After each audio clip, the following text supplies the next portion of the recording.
British residency అని పిలువబడే ఈ బిల్డింగు ఎక్కడో కొత్త బిల్డింగు ఏరే ఊరు ఎక్కడో అనుకునేరు. ఎక్కడా కాదండి, మన హైదరాబాద్లో ఉన్న కోటిలో ఉన్న కోటి ఉమెన్స్ కాలేజ్ అండి. ఈ బిల్డింగు 200 సంవత్సరాల చరిత్ర కలిగి ఉందండి. 200 సంవత్సరాల క్రితమే ఈ బిల్డింగ్ కట్టడం జరిగింది.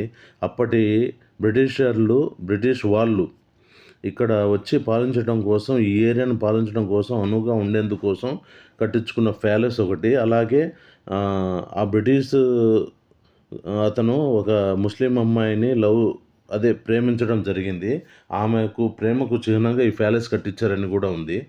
సో ఈ బిల్డింగ్ పెట్టిన పేరే ఈ ఏరియా పేరుగా నిలిచిపోవడం చరిత్రలో ఒక విషయం అండి. ఇది చెప్పుకోదగ్గ విషయము. వాళ్ళ పాలన తర్వాత మనకు స్వాతంత్రం వచ్చిన తర్వాత 1949లో దీన్ని ఉమెన్స్ కాలేజ్ కింద, కోటి ఉమెన్స్ కాలేజ్ కింద మార్చారండి. ఇక్కడ లేడీస్కు సంబంధించిన విద్యకు సంబంధించిన కోర్సులు, అన్ని రకాల కోర్సులు ఇక్కడ చదువుకోవడానికి వీలుగా ఉండేలా చేశారండి. ఇక్కడ అన్ని రకాల కోర్సులు, చదువులు నేర్చుకోవడం కోసం ఇప్పుడు దాని కింద మార్చారండి. ఇది హెరిటేజ్ బిల్డింగ్ కింద కూడా మారిందండి. Okay, subscribe.